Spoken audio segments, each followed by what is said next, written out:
dan juga dikaruniai kesabaran. Terus bagaimana hubungan dengan anak Karena saya yang kedua-duanya baik. sekolah pesantren? Sehat, syukur baik. Mau nanya, Sakit, sabar juga baik. Terima kasih Bapak. Namun yang lebih kita sukai adalah sehat dan syukur. Bismillah. Assalamualaikum warahmatullahi wabarakatuh. Alhamdulillah hamdan katsiran thayyibun mubarakan fi kama yuhibbu rabbuna wa yarda.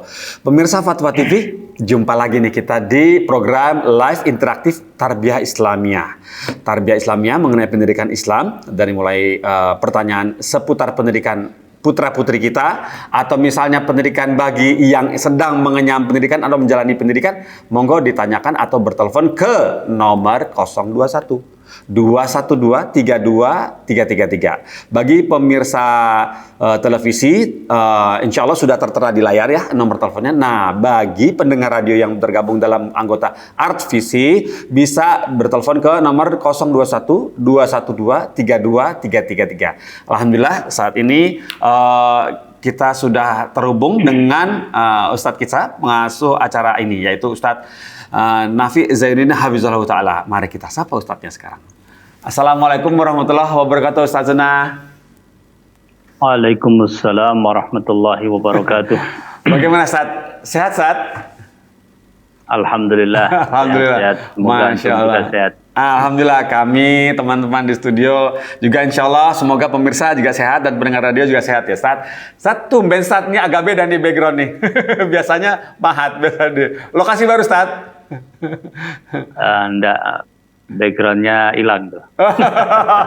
Masya Allah, wah, Masya Allah, la ba'sa, insya Allah ya, khair, Masya Allah. Baiklah Ustaz, Alhamdulillah Ustaz, kita sangat berterima kasih barakallahu fiik atas waktu antum yang diluangkan kepada kita semua di sini untuk kita dapat curhat mengenai seputar pendidikan putra-putri kita atau generasi bangsa kita agar menjadi generasi yang baik, yang mengerti, mengenal Allah dengan baik dan menjalani syariat agama ini dengan baik sesuai dengan tuntunan Rasulullah SAW. Ustaz, baiklah Ustaz, bolehkah kita di awal ini minta nasihat? Nggak bosan-bosannya nih minta nasihat Ustaz. Boleh Ustaz? Ya, bismillah. Baik. Iya, gini Ustaz, baru-baru ini memang ada peristiwa Ustaz. Dan peristiwa ini dalam keadaan si orang tua sangat bingung Ustadz, sangat bingung dalam bagaimana cara menseleksi teman putrinya. Kondisinya saat ini adalah putri yang sekolah di pondok. Entah salah gaul atau bagaimana, sehingga setelah pandemi ini begitu ada untuk diwajibkan masuk kembali ke pondok, mungkin karena libur pandemi itu selama itu di rumah, udah territme di rumah, ada handphone, ada TV, ada semua teman-teman terhubung. Tiba-tiba masuk pondok lagi, seperti dikekang lagi atau bagaimana, dan akhirnya kabur bersama temannya dari pondok gitu. Padahal perempuan loh. Nah, bagaimana kita ini sebagai orang tua Ustaz agar bisa membekali anak itu, oh ini teman baik, ini teman nggak baik. Walaupun ini temennya rata-rata yang nggak baik itu asik, Ustaz. Diajak berteman tuh asik biasanya. Nah, mohon kami dibekali Ustaz sebagai orang tua, ini bagaimana tipsnya, Ustaz? Assalamualaikum warahmatullahi wabarakatuh. Waalaikumsalam warahmatullahi wabarakatuh. Innal hamdalillah nahmaduhu wa nasta'inuhu wa nastaghfiruh wa na'udzu billahi min syururi anfusina wa sayyiati a'malina. من يهده الله فلا مضل له ومن يضلله فلا هادي له أشهد أن لا إله إلا الله وحده لا شريك له وأشهد أن محمدا عبده ورسوله يقول الله تعالى يا أيها الذين آمنوا اتقوا الله حق تقاته ولا تموتن إلا وأنتم مسلمون ونصلي ونسلم على أفضل الأنبياء والمرسلين محمد بن عبد الله الأمين المبعوث رحمة للعالمين وعلى آله وأصحابه أجمعين وأزواجه أمهات المؤمنين ومن تبعهم بإحسان إلى يوم الدين. Pemirsa, kaum muslimin, kaum muslimat, a'azzanillahu wa iyyakum. Apa yang tadi diceritakan oleh Mas Pongki tentang satu kejadian di mana kita berusaha untuk memberikan an-nasihah fid din. Ad-dinu an-nasihah, agama itu adalah nasihat. Kalau dilihat dari kasus yang terjadi bahwa ketika santri baik laki-laki ataupun perempuan, santriwan atau santriwati kembali ke pesantren, ya, kemudian terjadi mungkin kejadian-kejadian yang tidak diinginkan, diantaranya adalah kabur dari pesantren. Apakah itu efek dari libur yang terlalu lama? Maka nasihat ini sesungguhnya kalau tadi mungkin disebutkan bagaimana memilih teman, maka yang pertama justru adalah kepada para guru, para ustadz, kemudian kepada para orang tua, baik ayah ataupun ibu, ya. Karena barangkali yang mendengarkan siaran ini juga lebih banyak dari mereka, ya, para pendidik, ya, kemudian juga para orang tua, bahwa kita perlu melakukan yang pertama adalah langkah antisipatif, ya. Karena kadang-kadang kita mengedepankan perkara-perkara yang kuratif, artinya menunggu sebuah kejadian terjadi, kemudian kita mencari obat dari apa yang sudah terjadi itu. Nah, sebelum itu kita hendaknya melakukan sebuah antisipasi. Sebuah kewajaran ada perubahan perilaku, ya. Karena perbedaan lingkungan, perbedaan suasana, ya. Maksud dari kewajaran di sini adalah bahwa itu akan terjadi, ya. Adapun kita berharap bahwa dimanapun tempat, kondisi serta didik kita, anak-anak kita, ya, kaum muslimin, kaum muslimat selalu bertambah imannya dan jauh dari perkara-perkara yang bermaksiat kepada Allah Subhanahu wa taala atau yang mengarah kepada kemaksiatan kepada Allah Subhanahu wa taala. Nah, perubahan yang terjadi itu selalu bahkan, ya, ketika memang ada perubahan-perubahan lingkungan, perubahan-perubahan kegiatan, ya, perubahan-perubahan suasana. Oleh karenanya kita berusaha untuk melakukan antisipasi-antisipasi. Yang pertama, antisipasi itu berkaitan dengan memang pendidikan karakter yang benar-benar membekas. Bahwa anak-anak kita kita didik berdasarkan al-akhlaq al-karimah, di antaranya yang terpenting adalah khalqu atau khuluqul haya, ya, akhlak malu, rasa malu. Ya. Sebagaimana dinasihatkan oleh Nabi kita Muhammad sallallahu alaihi wasallam, in lam tastahi fasna ma syi'ta.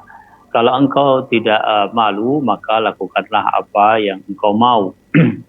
Ya, sementara kalau itu tertanam di dalam diri seseorang, maka dia akan terjaga insyaallah taala dimanapun berada. Jadi kita perlu menumbuhkan rasa malu kepada Allah Subhanahu wa taala, malu kepada malaikat, ya, malu untuk berbuat keliru, malu untuk berbuat dosa dan kesalahan.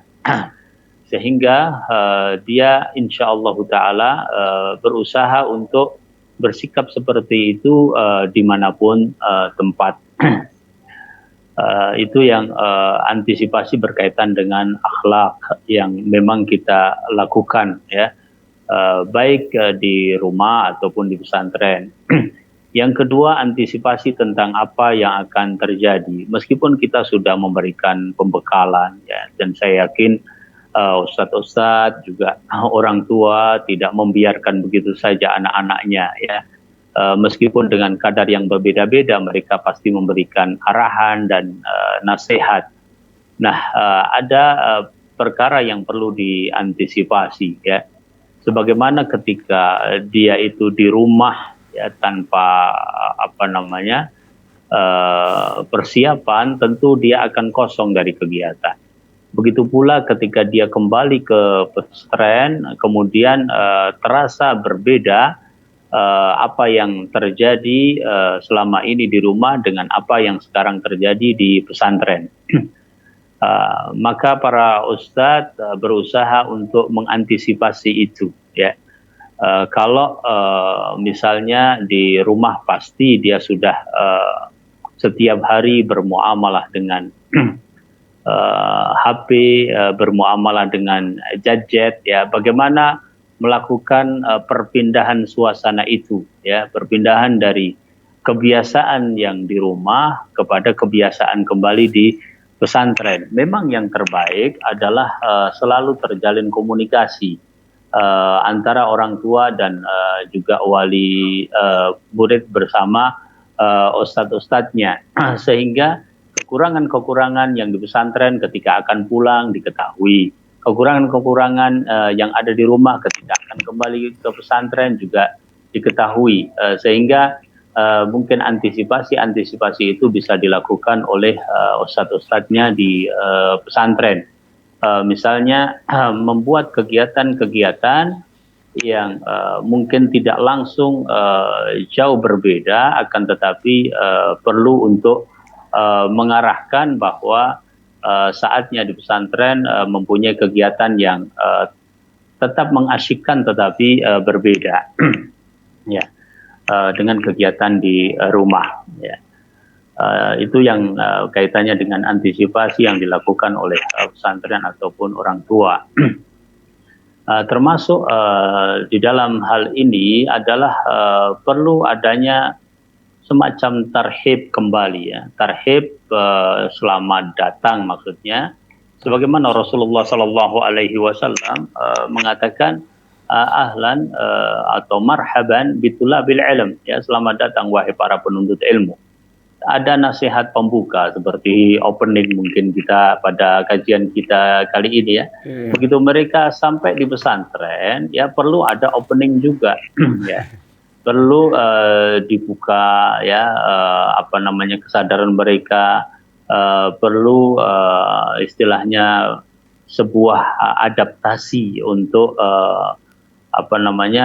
hidup kembali dalam lingkungan di pesantren. Kalau bagus misalnya ada program-program yang baru yang sudah disiapkan, tentu itu adalah sebuah tantangan tersendiri ya. Kemudian yang berkaitan dengan pergaulan, ya ini kita insya Allah semuanya tahu ya, insya Allah barangkali juga ada di antara santriwan dan santriwati yang mengikuti kajian seperti ini, bahwa teman itu sangat berpengaruh ya, as-sahibu sahib kata orang Arab dalam satu ya masal yang gampang ya, bahwa sahib ya teman itu ya sahib ya bakalan menarik kita ya. Nah sehingga kita mempersiapkan diri mestinya ya tentang ya memang pergaulan pada dasarnya juga seperti itu, tarik menarik ya.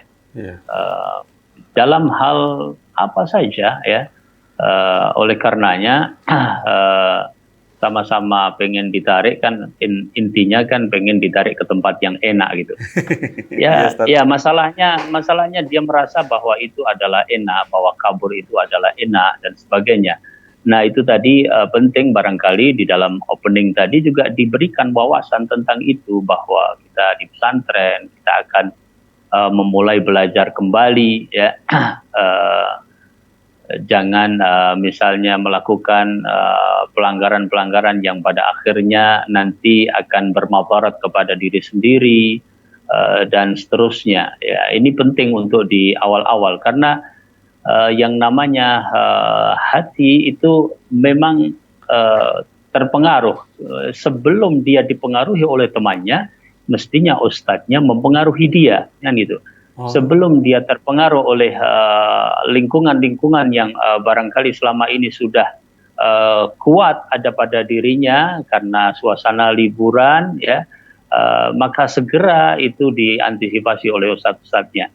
Dan hampir setiap liburan ada perubahan-perubahan seperti itu. Oleh karenanya kita tidak akan pernah menyalahkan terus liburan, gitu.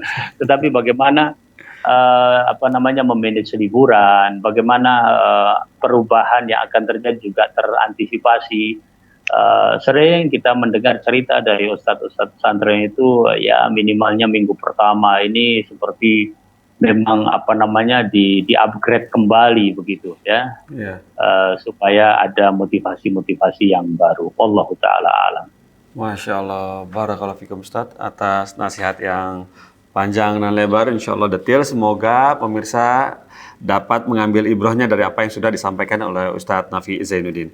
Baiklah Ustadz, bolehkah kita mulai dari pertanyaan pertama Ustadz, ya? Insya Allah. Baiklah. Bismillah. Ini pertanyaan dari Ummu Muhammad di DKI Jakarta Utara. Bismillah. Assalamualaikum warahmatullahi wabarakatuh Ustadz Nafi. Semoga Allah melimpahkan keberkahan dan kebaikan kepada Ustadz. Saya ingin bertanya tentang skala prioritas suatu kegiatan.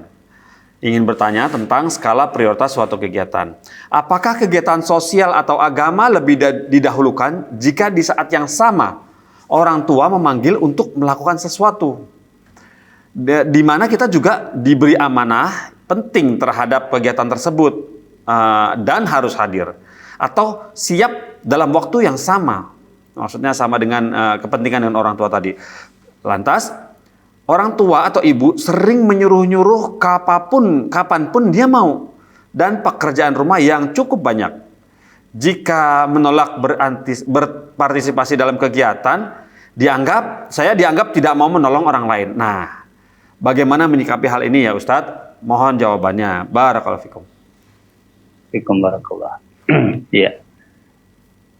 Tentang skala prioritas terhadap sebuah kegiatan, ya. Dalam hal ini kasusnya adalah apabila sebuah kegiatan itu bertentangan dengan panggilan ibu atau hajat yang dibutuhkan oleh ibunya. Wallahu ta'ala alam, di dalam kasus serupa kita mengambil ibrah, ya, dari hadis Juraij al-Abid, ya, yang diriwayatkan oleh Imam Al-Bukhari rahimahullahu ta'ala. Dan kisah Juraij ini adalah sangat terkenal, insya Allah semua sudah paham, yaitu ketika beliau sholat sunnah, ya, kemudian dipanggil ibunya, tetapi tidak segera memenuhi panggilan ibunya, sehingga ibunya mendoakan agar terkena satu fitnah dari seorang wanita, dan begitulah kejadiannya, Juraij mendapatkan fitnah. Nah, inti daripada kisah itu bahwa ada fawaid yang banyak, tapi kita mengambilnya dari sisi skala prioritas tadi, antara kegiatan bersama, ya, dalam sebuah kepanitiaan, dalam sebuah kegiatan organisasi kampung, organisasi dan sebagainya, dengan panggilan ibu untuk sebuah keperluan. Ya.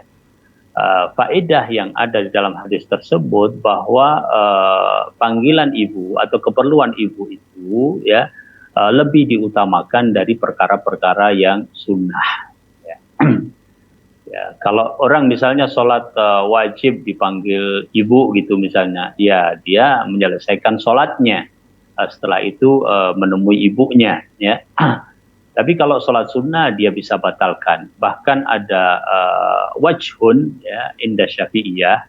Wajah itu maksudnya adalah bahwa dari kaidah-kaidah di ulama Syafi'iyah yang juga dinisbatkan kepada Imam Syafi'i, terpahami bahwa dalam madhab tersebut, seandainya itu fardu pun dan masih ada waktu, ya, maka dibolehkan untuk membatalkan. Kenapa? Karena memang kedudukan panggilan seorang ibu, ya, apabila dia minta tolong. Terlebih lagi kalau memang keperluan-keperluannya itu adalah keperluan yang syar'i atau keperluan yang memang dibutuhkan oleh ibunya. Bukan ya perkara-perkara yang diada-adakan ya. Diada-adakan sebenarnya nggak perlu ya, cuma panggil-panggil mungkin biar nggak berurusan, mungkin itu pun akan kita lihat maslahatnya secara syar'i ya.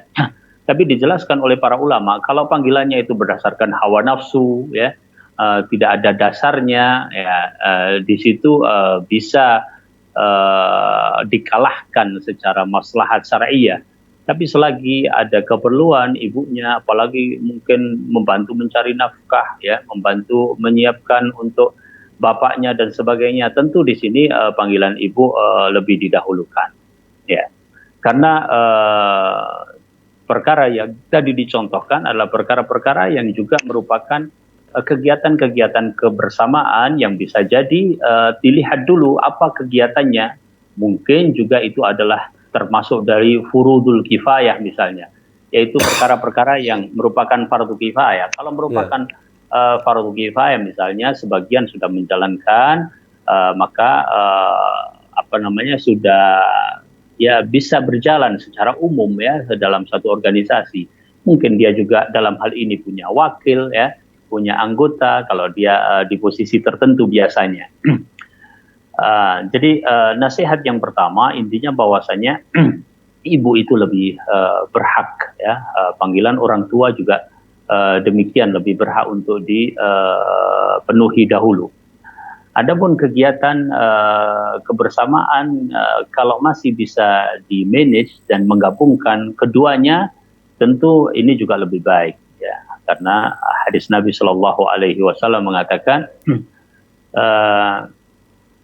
alladzi yukhalitun nas wa yasbiru ala adahum khairun min alladzi lam yukhalit an-nas wa lam yasbir ala adahum. Yang bergaul dengan manusia, bersabar dengan gangguan-gangguannya, ya termasuk tadi dikatakan begini, dikatakan begitu ya kan. Itu lebih baik daripada yang nggak bergaul dan tentu juga tidak akan bersabar dengan gangguan-gangguan mereka. Jadi kalau masih bisa dilakukan taufik itu artinya menggabungkan kedua-duanya, ya tinggal di manage saja. Tetapi kalau tidak, maka panggilan orang tua itu lebih didahulukan. Kemudian perkara yang ketiga ingin saya sebutkan juga, yaitu kadang-kadang masalah-masalah kebersamaan ya dengan organisasi, dengan mungkin orang sekampung, ada kegiatan yang sifatnya gotong royong dan seperti itu, maka insya Allah Taala ya bisa diselesaikan juga dengan pergaulan yang dekat. Maksudnya kita itu cenderung diterima udurnya kalau kita akrab sama mereka. Itu maksud kami. Wallahu Taala alam. Masya Allah, barakallahu fikum Ustaz atas nasihatnya. Masya Allah, seperti itu ya Ummu Muhammad. Semoga bisa menyelesaikan acara ini. Ya, saya bisa melanjutkan sedikit Mas Bong. Boleh. Fadhal Ustaz. Ada satu tulisan juga dari Imam Ibnu Qayyim rahimahullahu taala di dalam kitab beliau Madarij As-Salikin ya.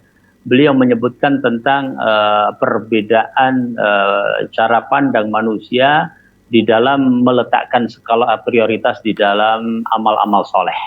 Ya. Ada 4 kelompok. Ya. Kelompok yang pertama mengatakan bahwasanya yang diprioritaskan itu mestinya adalah perkara-perkara yang lebih berat. Ya. Buat jiwa kita. Kenapa? Karena yang lebih berat buat jiwa kita itu biasanya lebih besar pahalanya. Ya. Dan berarti kan semakin tidak sesuai dengan hawa nafsu.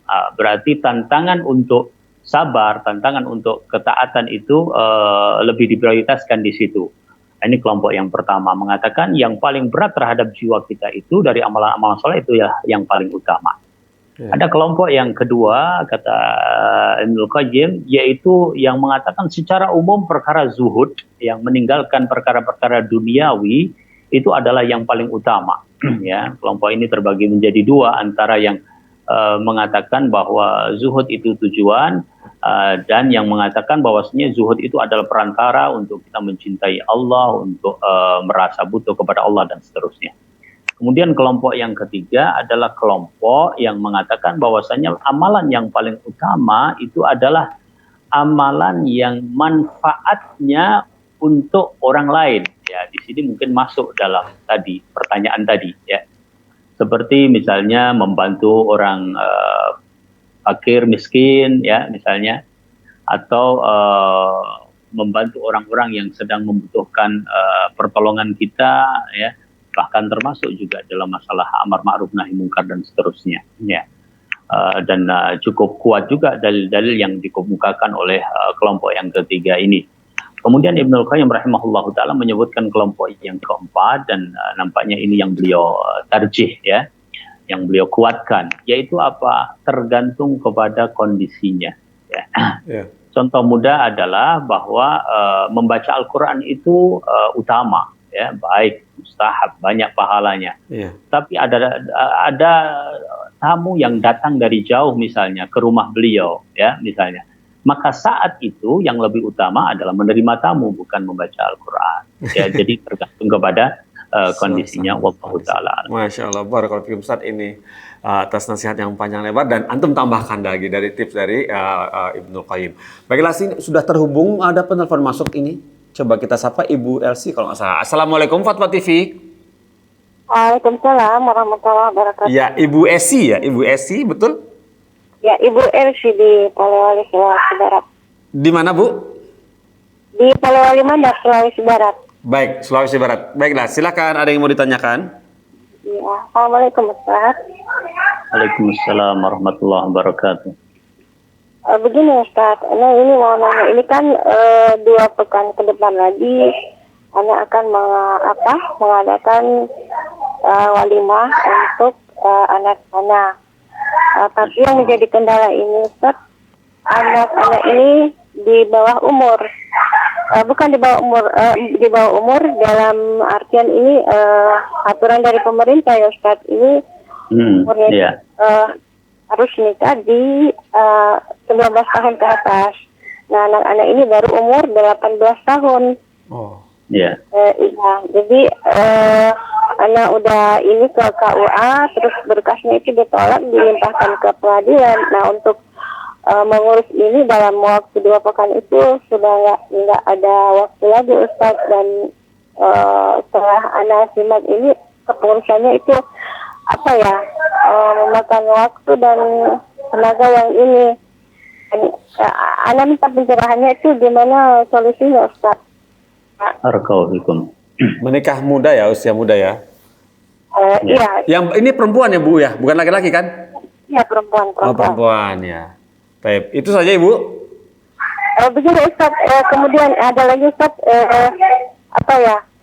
bagaimana menurut syariat segala agama, kemudian dari untuk berbadan hukum itu bagaimana, dan apakah ketika anak ini sudah melaksanakan secara syariat tapi belum berbadan hukum, apakah ketika dia diberi rezeki anak sebelum mendapat umur untuk mengurus berkasnya itu, apakah anaknya itu tidak Ustaz, maksudnya sudah sah anak bukan di luar nikah Ustaz gitu. Oh ya. Baik Ibu Elsie, itu saja ya. Ustaz, mohon penjelasannya. Baik. Jazakillah khair Ibu Elsie sudah telepon Fatwa TV. Tafadhol Ustaz. Barakallahu fikum, alhamdulillah, wassalatu wassalamu ala rasulillah. Yang pertama, saya ikut berbahagia ya, karena ya kaum muslimin, kaum muslimat itu memang perlu dijaga dari segala fitnah, dan untuk itu jalannya adalah nikah yang syar'i. Maka kita cukup berbahagia dengan kaum muslimin, kaum muslimat yang punya kesadaran untuk itu. Jelas sekali Rasul Shallallahu Alaihi Wasallam mengatakan, ya ma'syarasy syabab, man istata'a minkumul ba'a falyatazawwaj fa innahu aghaddu lil basari wa ahsanu lil farji. ya. Faman lam yastati fa alaihi bisyam. Nah, syabab atau pemuda itu pengertian yang secara syar'i disebutkan oleh para ulama itu dimulai dari usia balik. Ya. Oh. Artinya ya baik laki-laki ataupun perempuan yang sudah balik itu masuk kata syabab. Ya. Gitu. Kalau masuk kata syabab berarti Rasulullah Shallallahu Alaihi Wasallam menganjurkan kepada mereka untuk menikah, ya, karena masuk di dalam pengertian wahai para pemuda, wahai para syabab. Ya. Tadi kan 18 tahun ya Mas Onggi ya. Betul. Ya. Kan berarti ya memang sudah balik nih karena sudah mau dinikahkan juga ya. Berarti kan masuk yang dianjurkan oleh Nabi Shallallahu Alaihi Wasallam. Nah, di sini perlu untuk kita dukung bersama ya. Adapun kekhawatiran tentang ketidaksiapannya, sebelum saya masuk kepada pertanyaan yang lebih detail tadi, kekhawatiran ketidaksiapan misalnya kan dikhawatirkan kadang-kadang nikah usia muda itu nanti kalau ada apa-apa misalnya gampang pisah misalnya kan. Kurang tanggung jawab dan sebagainya. Jadi selama itu sudah balik, masalahnya bukan dini atau tidak dini, tetapi bagaimana pembekalan ilmu syar'i. Ya. Dan sesungguhnya sudah ada program pemerintah yang sangat bagus di dalam hal ini, yaitu diharuskan buat mereka yang mau menikah untuk mempelajari hukum-hukum nikah. Ya. Sehingga siap menjadi seorang bapak yang baik, siap menjadi seorang istri yang baik, ya. Siap untuk tunduk dan taat kepada syariat, niat ibadah gitu ya. Ini yang lebih dipentingkan ya. Yang lebih dipentingkan sebelum berbicara tentang secara hukum kita masuk usia nikah atau belum masuk usia nikah ya. Kemudian yang ketiga tentu kita berharap bahwa bisa dilakukan insya Allah dengan kesiapan-kesiapan tadi, lobby-lobby yang ya kemudian juga tertangani secara hukum kita.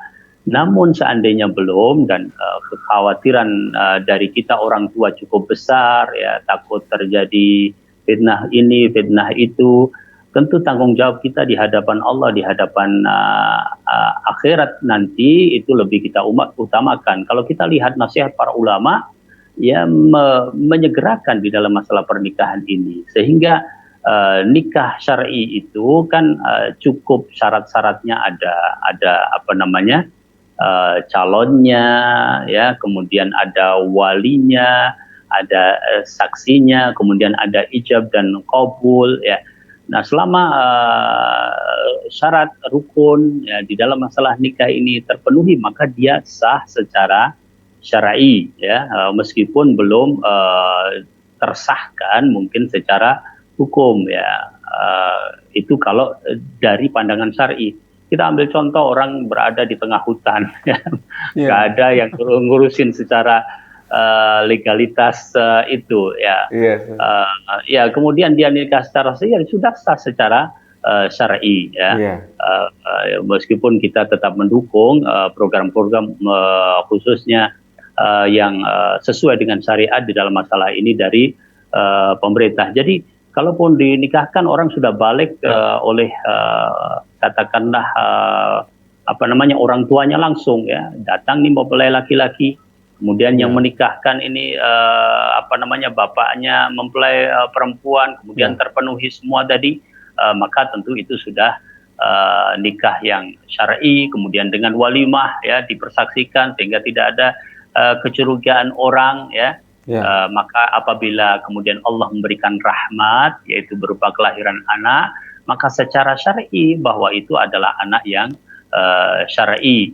Adapun nanti urusannya dengan legalitas dari yang berlaku, coba dikonsultasikan lagi karena saya belum bisa menjawab secara detail dalam masalah itu. Tapi intinya bahwa itu insya Allah syar'i dan semoga Allah Subhanahu Wa Taala mudahkan, insya Allah lah kita permudah anak-anak kita bangsa ini untuk berhubungan dengan lawan jenis secara syar'i dan menyedikitkan perzinaan, menyedikitkan kekejian di dalam masalah hubungan-hubungan yang seperti itu. Wallahu ta'ala alam. Masya Allah, barakallahu fikum. Jadi antum intinya setuju Ustaz ya menikah di usia 18 tahun ya Ustaz ya?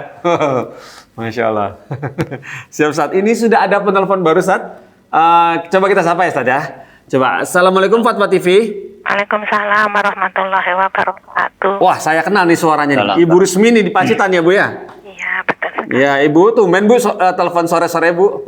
Ya, seperti kemarin di luar tema, mohon maaf. Oh iya Bu, iya. Ada yang mau ditanyakan kepada Ustadz Nafi Bu?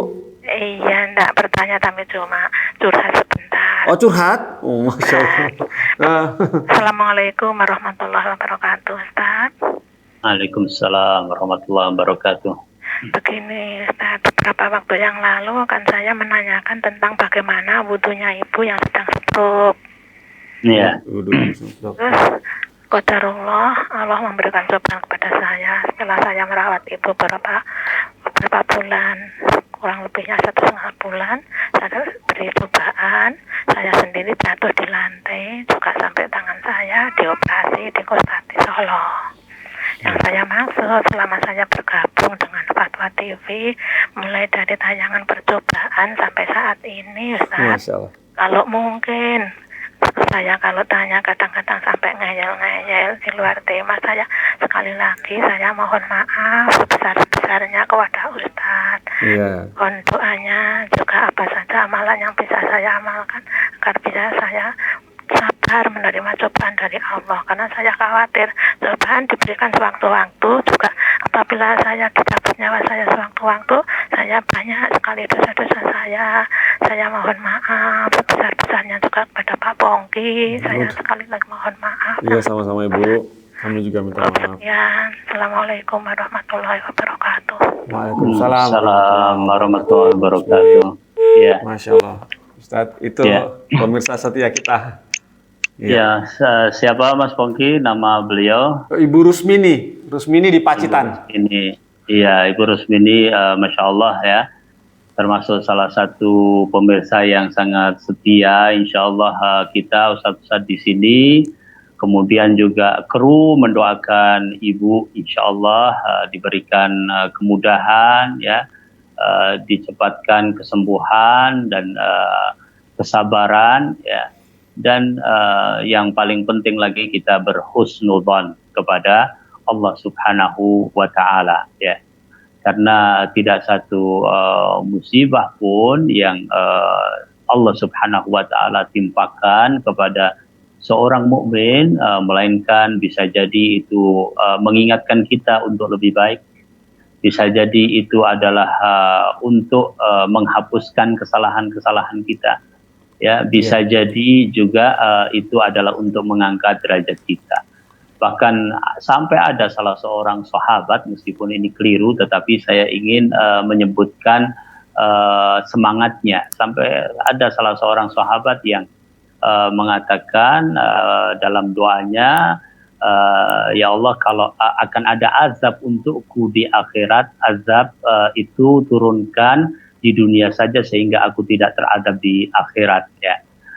Meskipun ini keliru, tetapi yang saya lihat adalah semangatnya itu ya, bahwasanya apapun musibah itu adalah untuk kebaikan insyaallah taala. Kenapa dikatakan keliru? Karena ternyata tidak kuat, dan Rasul Shallallahu Alaihi Wasallam mendatanginya dan mengatakan bahwa engkau tidak akan kuat. Kalau engkau harus mengatakan, maka katakanlah Allahumma Rabbana atina fid dunya hasanah wa fil akhirati hasanah wa qina adzabannar. Maka demikian pula dengan husnudzan kita kepada Allah Subhanahu wa Ta'ala, kita perbanyak untuk mengucapkan doa ini, Rabbana atina fid dunya hasanah wa fil akhirati hasanah wa qina adzabannar. Semoga Allah Subhanahu wa Ta'ala mengabulkan untuk kita semua. Amin. Masya Allah. Barakallahu fikum Ustaz. Masya Allah. Barakallahu fikum. Semoga Ibu Rusmini tadi bisa memantau ya tadi apa namanya nasihat dari Ustadz Nafi. Semoga dapat bisa menjadi lebih tenang lagi hati insyaallah. Baiklah Ustadz, ini ada pertanyaan, kita teruskan pertanyaannya dari Ibu Tania Ustadz. Ibu Tania di Jawa Barat. Cirebon. Bismillah, Assalamualaikum warahmatullahi wabarakatuh, Ustadz Nafi. Assalamualaikum warahmatullahi wabarakatuh. Semoga para Ustadz Dewan Fatwa dimudahkan segala urusannya oleh Allah dan seluruh kaum muslimin. Amin. Ana izin bertanya, Ana seorang anak. Tania ada seorang anak yang berkeinginan untuk menghafal Al-Quran. Ana berkeinginan untuk mengikuti program tahfiz Quran, insya Allah selama 1 tahun. Ustadz, orang tua Ana berbeda, orang tua Ana menginginkan Ana bekerja agar buat menabung untuk biaya pernikahan. Bagaimana hukumnya jika Ana tetap melanjutkan mengikuti program tahfiz Quran? Barakallahu fikum, mohon nasihatnya. Nah, pertanyaan dari saudari kita Tania ya. Beliau menghadapi kendala sama juga ini, mana yang dikedepankan gitu ya. Iya ya, nggak terasa sama juga. Dan urusan nikah juga ini Mas. Iya, urusan nikah juga nih. Nah, ya kita juga sangat mengapresiasi karena beliau saudari kita ini semangat menghafal Al-Quranul Karim. Ya. Para ulama menjelaskan bahwa ada semacam kaidah atau tawabit ya, patokan di dalam mentaati kedua orang tua kita. Orang tua itu ditaati dengan beberapa patokan. Yang pertama bahwasanya yang diperintahkan itu adalah tujuan yang benar, ya, tujuan yang benar artinya benar secara syar'i. Ya, perintah untuk menikah itu tentu adalah tujuan yang benar ya secara syar'i. Kemudian yang kedua adalah perintah itu bukan dalam rangka kemaksiatan kepada Allah Subhanahu wa taala. Ya. Justru adalah perkara-perkara yang ma'ruf ya. Karena secara umum ya hadis Nabi SAW mengatakan la ta'ata makhlukin fi ma'siyati al-khaliq, tidak ada ketaatan kepada makhluk dalam bermaksiat kepada al-khaliq. Kemudian yang ketiga tidak terjadi sebuah bahaya ya, bahaya kepada yang bersangkutan, artinya anak gitu ya. Makanya orang tua misalnya boleh pakai harta anaknya, tapi begitu dipakai kemudian anaknya nggak bisa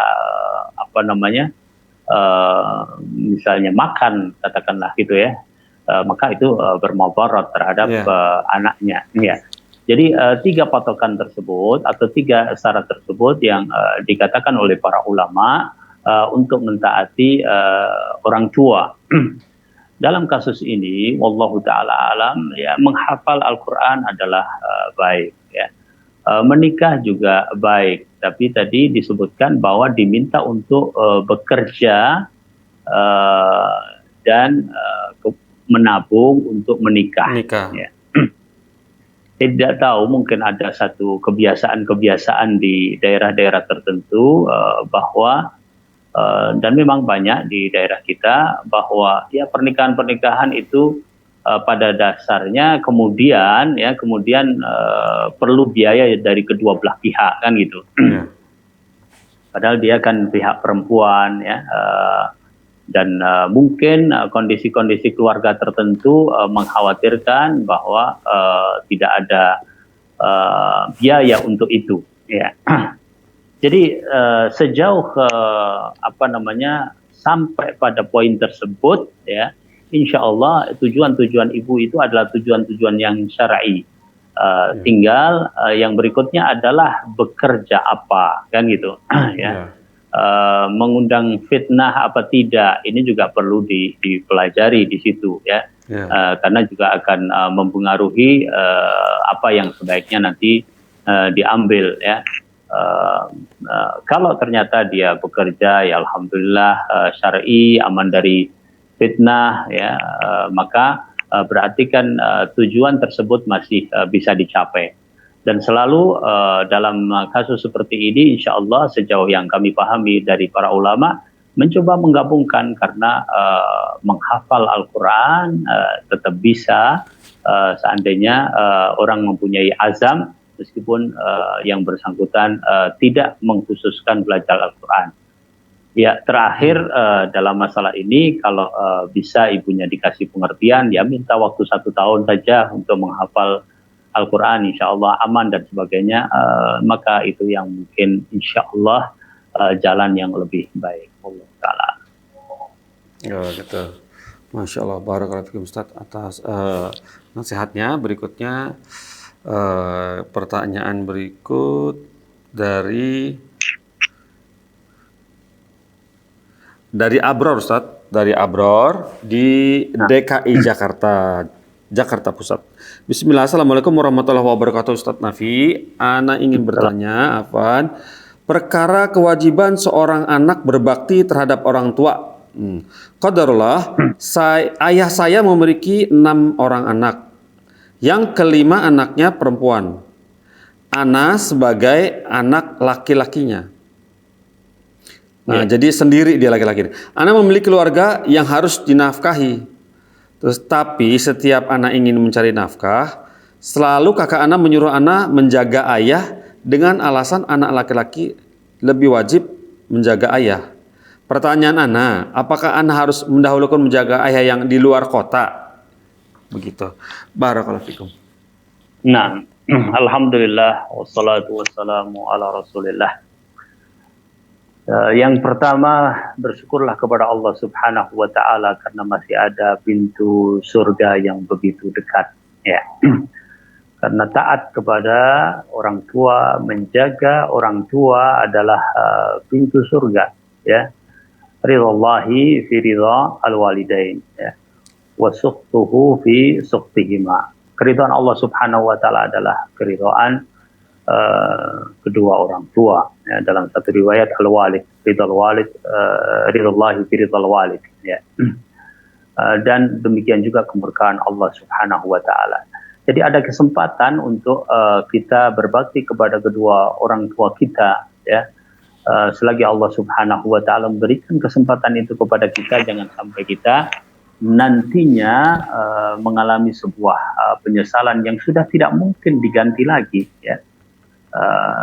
Betapa Rasul Shallallahu Alaihi Wasallam mengatakan dalam hadis, ya, rogiman anfumriin, ya, celaka seseorang, ya, yang adraka walidayhi, ya, mendapatkan kedua orang tuanya dalam keadaan hidup, falam yudkhilahu al jannah, tetapi tidak menjadi sebab untuk dia masuk ke dalam surga. Ini kepada siapa? Kepada semuanya, kepada baik anak laki-laki ataupun anak perempuan. Yang kedua, para ulama menyebutkan bahwa berbakti kepada kedua orang tua itu tidak hanya pada anak laki-laki, tetapi juga pada anak perempuan sama saja, ya. Apakah kalau sudah berkeluarga kemudian berkurang? Ya tidak, ya. Tetap harus berbakti kepada kedua orang tua meskipun ketaatan itu kepada suami yang pertama. Jadi mestinya anak-anak perempuan itu meminta izin, ya, meminta izin kepada para suami untuk bisa ikut menjaga ibunya, ya, untuk bisa merawat ibunya, ya.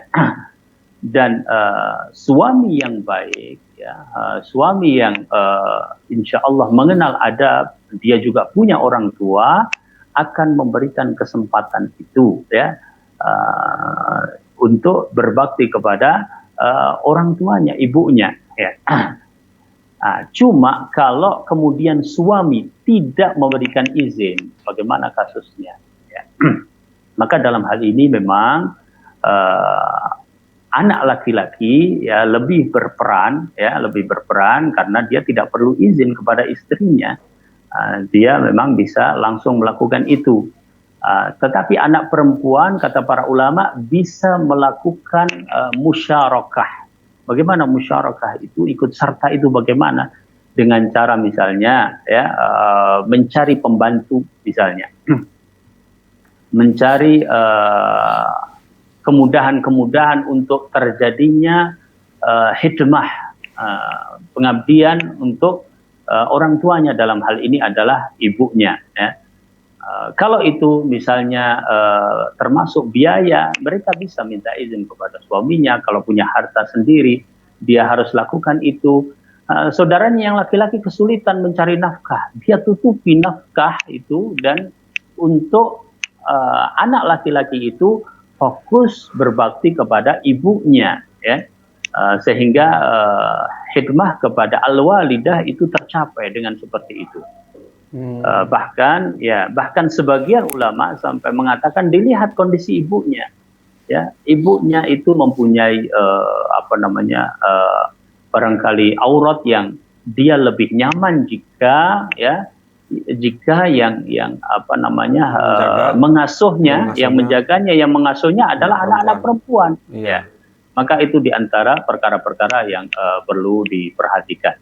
Jadi intinya kewajiban ini tetap sama, ya, terkena kepada kedua-duanya, baik laki-laki ataupun perempuan. Jika perempuan yang sudah berkeluarga terkena udzur karena urusan keluarganya, suaminya dan seterusnya, maka dia tetap bisa melakukan musyarakah. Dan anak laki-laki, ya, dengan lapang dada mengambil peran itu dalam rangka insya Allah mendapatkan jannah Allah Subhanahu wa Ta'ala. Dan ya, kita gimana sih, ya, bakti kita kepada orang tua, jangan banyak berpikirlah untuk berbakti kepada kedua orang tua kita, wallahu ta'ala. Jangan banyak berpikir untuk berbakti kepada orang tua, langsung ya Ustaz, ya, bergerak gitu Ustaz, maksudnya Ustaz, ya. Ya. Masya Allah. Jazakallah khair Ustaz atas nasihatnya. Ini sepertinya ada telepon masuk Ustaz. Alhamdulillah, coba kita sapa ini penelponnya. Assalamualaikum Fatwa TV. Assalamualaikum Ustaz. Waalaikumsalam warahmatullahi wabarakatuh. Dari Bapak siapa, di mana? Ini hamba Allah dari Padang. Oh, hamba Allah di Padang. Silakan Bapak. Saya mau tanya zikir satu kalimat aja Ustaz. Al-Farizi Ustaz. Nah, Al-Farizi. Ini Al-Farizi nama anak Bapak atau bagaimana? Cucu atau gimana? Iya, nama, ayat nama. Oh, mau kasih nama bayinya Pak? Ngasih nama baru lahir? Iya, baru lahir. Apa nama Al-Farizi Ustaz? Oh, ya. Oh, silakan Pak Ustaz. Nama-nama yang baik untuk bayi yang baru lahir. Laki-laki ya Pak, ya? Iya, kaki ya. Baik, itu saja Bapak. Iya, terima kasih Ustaz. Assalamualaikum. Waalaikumsalam warahmatullahi wabarakatuh. Sudah telepon Fatwa TV, terima kasih banyak. Silakan, Fadal Ustaz. Masya Allah, ya, ada bayi lahir, ya. Iya, ada bayi lahir nih. Barakallahu lahu fil mawhubilah, ya. Amin. Wa syakartal wahib wa rizqta birrahu wa amanatahu wa balagha asyuddah. Ya.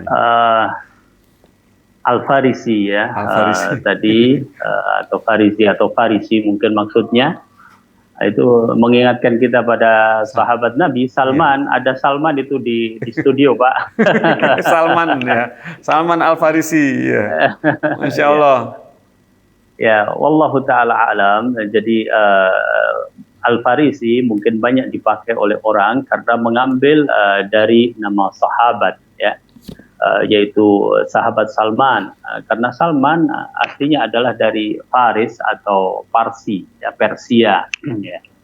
Dan kita tahu kisahnya yang begitu agung, ya, dari penyembah api, ya, sampai pencarian terhadap kebenaran melalui beberapa rahib, sampai diberikan tanda bahwa akan ada nabi yang muncul di sebuah tempat yang banyak pohon kurma, sampai dia datang ke Madinah dan membuktikan secara sendiri bertemu dengan Rasul Shallallahu Alaihi Wasallam, ya, bagaimana diceritakan dalam kitab Asy-Syama'il.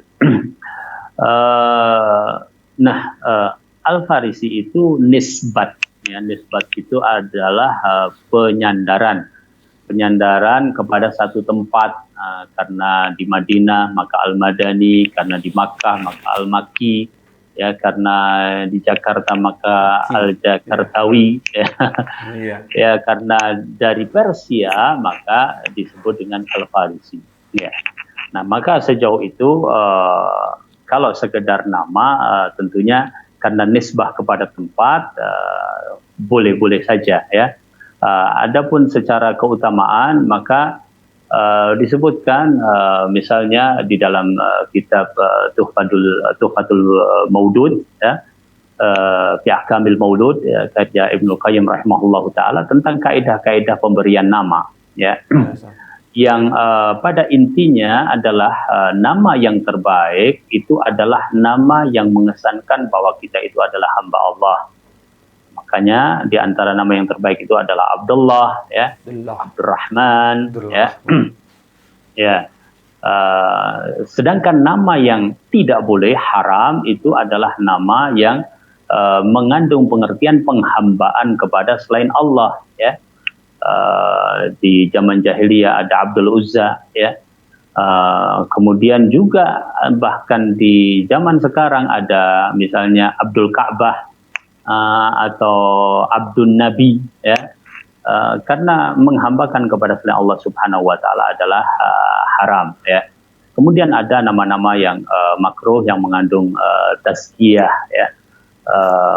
Itu yang perlu dijauhi. Adapun Al-Farisi sejauh ini maka nisbah kepada tempat secara hukum insyaallah taala termasuk yang boleh, tapi secara keutamaan, ya, seperti yang dikatakan oleh Ibnu Qayyim, maka utama juga kalau misalnya dinamakan dengan Salman misalnya karena menamakan dengan nama-nama para sahabat ridwanullah alaihim ajmain. Wallahu taala. Masya Allah, barakallahu fikum Ustaz atas tipsnya bagi Bapak hamba Allah tadi, ya.